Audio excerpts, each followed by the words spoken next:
बिस्मिल्लाहिर्रहमानिर्रहीम। अस्सलामु अलैकुम वरहमतुल्लाहि वबरकातुहू। अल्हम्दुलिल्लाहि वहदा वस्सलातु वस्सलामु अला मन ला नबिय्य बअदा। मोहतरम नाज़रीन, तारीख़ ख़मीस में एक वाक़या लिखा है बदर के हवाले से।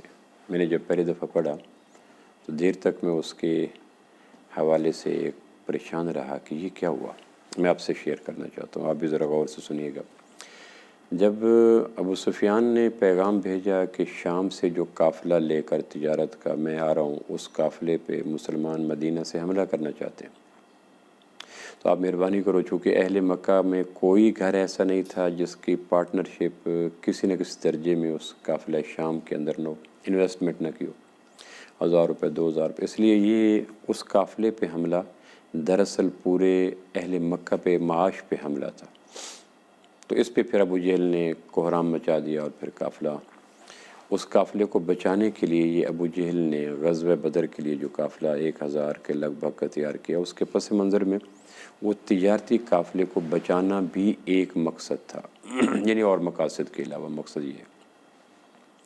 जब काफ़िला तैयार हो गया, ज़ेरें सज गईं, घोड़े मुयस्सर हो गए, ऊँट हाज़िर हो गए, गाने वालियाँ साथ हो गईं, फंड इकट्ठा हो गया, लश्कर जरार का इज्तिमा हो गया, सिपहसालार तय हो गए, दाएँ बाएँ कौन होगा वो भी तय होगा। तो फिर उसके बाद अबू जहल बैतुल्लाह गया। तारीख़ुल ख़मीस में लिखा है अबू जहल बैतुल्लाह गया। अबू जहल का आप जानते हैं, हुज़ूर ने फरमाया था मेरी उम्मत का फ़िरौन है। अहले मक्का के नज़रियात का, अक़ायद का एक नुमाइंदा था अबू जहल। यानी अबू जहल जो एक्शन या रिएक्शन, अमल या रद्द-ए-अमल कर रहा था, दरअसल उसके पस मंज़र में पूरे अहले मक्का का नज़रियाती अक्स झलक रहा था कि पूरे मक्का की सोचें ऐसी। तो अबू जहल बैतुल्लाह में गया और कहने लगा, या अल्लाह, हम में से जो सच्चा है और जो हिदायत पर है और जो आपके नज़दीक मुअज़्ज़ज़ है, उसको इस जंग में फ़तह अता फरमा। ये तारीख़ुल ख़मीस में अबू जहल का ग़ज़वा बदर के लिए काफ़िले को लेकर चलने के वक्त बैतुल्लाह के अंदर एक दुआ का एहतमाम है। अच्छा, मैंने सोचा नाज़रीन इस बात पर कि वो मुशरिकीन मक्का तो अल्लाह को मानते नहीं थे। कुरान ने डिक्लेयर किया, अल्लाह के कुरान ने कह दिया कि ये मुशरिक हैं, निजस हैं, इनको बैतुल्लाह से निकाल दो वगैरह। लेकिन वो तो एक अहम महाज़ पे जाने से पहले उनका कायद और उनका सिपहसालार बैतुल्लाह में कह रहा है, जो हम में से सच्चा है, जो हम में से हक़ पे है, जो हम में से मुअज़्ज़ज़ है, जिसका दीन ठीक है, उसको फ़तह अता फरमा। इट्स मीन अल्लाह को तो वो मानते थे। अच्छा, फिर थोड़ी देर के लिए और एक और पीछे थोड़ा सा चले जाए।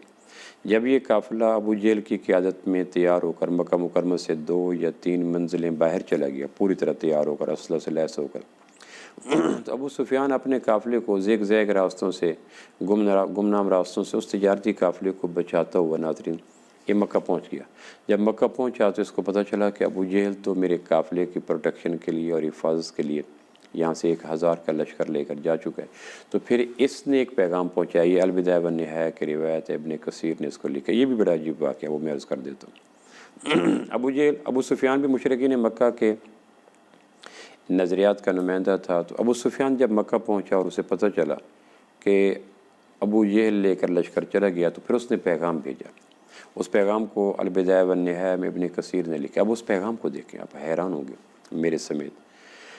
उसमें अबू सुफियान ने कहा, अल्लाह ने हमारी हिफाजत की और हमें आफ़ियत के साथ बलद अमीन में पहुँचा दिया। अब उसमें अबू सुफियान की वर्डिंग और कौल भी है कि अल्लाह ने पहुँचा दिया। ये नहीं कह रहा हुबल ने पहुँचाया, लात ने पहुँचाया, मोनात ने पहुँचाया, वुद, सवा, यऊस, यऊक, नसर या 360 जो लगभग उन्होंने रखे हुए थे उन्होंने पहुँचा दिया। अलबिदाया में इब्न कसीर ने सरहद के साथ लिखा। अबू सुफियान ने पैगाम भेजा अबू जहल को, अमर बिन शाम को, कि अल्लाह ने हमारे काफ़िले को आफ़ियत के साथ रास्ते से बचाकर मक्का मुकरमा पहुंचा दिया। लिहाजा आप काफ़िला जो मेरे काफ़िले की हिफाजत के लिए लेके जा रहे थे, वो चूँकि बात ख़त्म होगी, काफ़िला बाफ़ियत मंजिलों पे मंजिलें तय करता हुआ मक्का पहुंच चुका है, कारवां खैरियत से आ चुका है, माल सारा महफूज है, इन्वेस्टमेंट बच गई है, नफ़ा हमारे पास मौजूद है और हम मुसलमानों के हमले से बच गए। सो आप अपने काफ़िले को वापस लेके आ जाएँ। तो उसने भी वर्डिंग ये इस्तेमाल की, जुमला यही था, अल्लाह ने हमें आफ़ियत से पहुँचा दिया। नाज़रीन, ये क्या मसला है कि अबू सुफियान भी उनका नुमाइंदा है, अबू जहल भी उनका नुमाइंदा है, दोनों लश्करों के सिपहसालार हैं। एक शाम से तिजारती लश्कर का सिपहसालार है, एक मक्का से मदीना हरबी लश्कर का सिपहसालार है, और दोनों का जो थीम है और ख़ुलासा है वो यही है, अल्लाह ने पहुँचा दिया। तो ये कैसे हुआ? اصل ناظرین میں یہ کہ پھر اسی کے تناظر میں اگر آپ دیکھیں تو کوڈ ورڈ جو تھا مسلمانوں کا بدر کے میدان میں وہ تھا احد احد۔ میں سوچتا تھا کہ اللہ کے محبوب صلی اللہ علیہ وسلم کا کوئی عمل ایسے حادثاتی یا اتفاقی تو نہیں ہوتا، اس کے پس منظر میں دانش اور سوچ اور وزڈم اور وحی کا عکس جلی کار فرما ہوتا ہے۔ تو بدر کے اندر جو وہ کوڈ ورڈ تھا مسلمانوں کو وہ تھا احد احد، اکیلا اکیلا۔ جب میں نے یہ واقعات پڑھے اور پھر وہ کوڈ ورڈ پڑھا تو پھر مجھے اندازہ ہوا کہ اس کوڈ ورڈ کے پیچھے ایک نظریاتی شناخت تھی۔ مشرکین مکہ اللہ کو مانتے تھے، یہ نہیں کہ اللہ کے وجود کے قائل نہیں تھے، عبداللہ نام رکھتے تھے، بیت اللہ کی حفاظت کرتے تھے، حجر اسود پہ لڑتے تھے، حاجیوں کی خدمت کرتے تھے، اور اور ماہ حرام جو تھے ان میں لڑتے نہیں تھے۔ یہ ساری باتیں ان کی قرآن مجید میں اور تاریخ میں، اور وَلَئِن سَأَلْتُم مَّن خَلَقَ السَّمَاوَاتِ وَالْأَرْضَ، یہ قرآن مجید میں ان کے عقائد آتے ہیں۔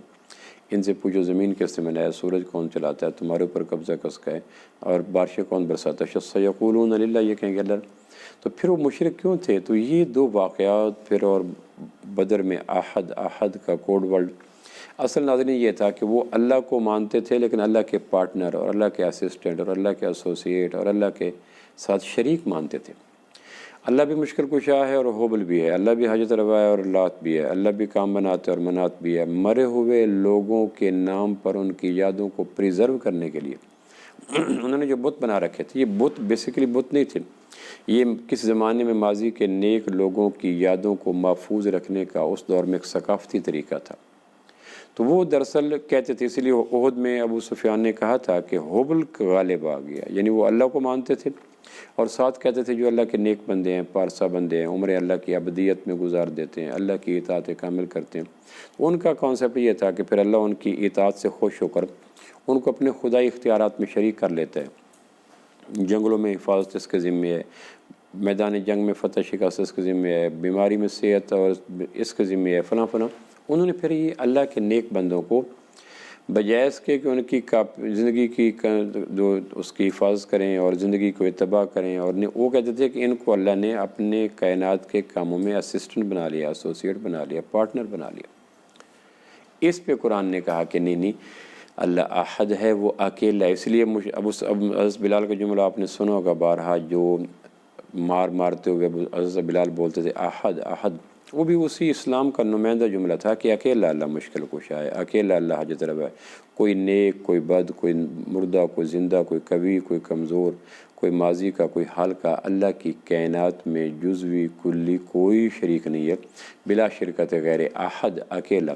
اس لیے قرآن مجید میں آتا ہے جب ان سے کہا جاتا ہے کہ اکیلا اللہ کرتا ہے تو ان کے دل لرز جاتے ہیں اور ان کا چہرہ رات کی طرح سیاہ ہو جاتا ہے، اور جب ان کو کہا جاتا ہے کہ اللہ کے کچھ پارٹنر بھی ہیں جو اللہ کے اسسٹنٹ ہیں، اللہ کے ایسوسیٹ ہیں، اذا ہم یستبشرون، تو پھر ان کے چہرے پہ چاندی کھل جاتی ہے، ان کے لہجوں میں خوشی آ جاتی ہے، چونکہ اس چور راستے کے ذریعے وہ بے پناہ معاشی فوائد حاصل کرتے تھے۔ تو میں عرض یہ کرنا چاہ رہا تھا ناظرین کہ اسلام کا عقیدہ ایک ہے، احد احد، اکیلا اکیلا، اور مشرکین کا یہ ہے کہ اکیل۔ اس لیے جب بھی کائنات میں آپ کوئی مسلمان کائنات کے کسی خطے کا یہ دیکھنا چاہے کہ میرے دل میں عقیدہ توحید خالص ہے یا اس میں مکسنگ ہے، تو تنہائی کے بے عالموں میں ایک جملہ اپنے آپ کو سنائے کہ اکیلا اللہ مشکل کشا ہے، تو پھر اس جملے کے جواب میں دل کی دنیا سے اٹھنے والے رد عمل کو، جذبات کو، ویوز کو پڑھے۔ اگر دل خوش ہوتا ہے، طبیعت میں فرحت آتی ہے، مزاج میں انبساط آتا ہے، اندر لہریں اٹھتی ہیں، روشنی جاگ اٹھتی ہے، چاندنی چمک اٹھتی ہے، تو مبارک ہو، عقیدہ توحید سلامت ہے۔ اور اگر اندر بوجھ ہوتا ہے، کڑن ہوتی ہے، تکلیف ہوتی ہے، اریٹیشن ہوتی ہے، بے چینی ہوتی ہے، دھواں اٹھتا ہے، حبس اٹھتا ہے، بے قراری آتی ہے، بے کلی آتی ہے، اضطرابیت آتی ہے، سیمابیت آتی ہے، تو پھر اس عقیدے کی درستگی کی ضرورت ہے۔ اللہ کریم مجھے اور آپ کو بدر کے اس واقعے کی آڑ میں اپنے عقائد کی حفاظت کی، عقائد کی پیوریفیکیشن کی، عقائد کی تطہیر کی اور عقیدہ توحید کو نکھارنے کی توفیق نصیب فرمائے۔ السلام علیکم ورحمۃ اللہ وبرکاتہ۔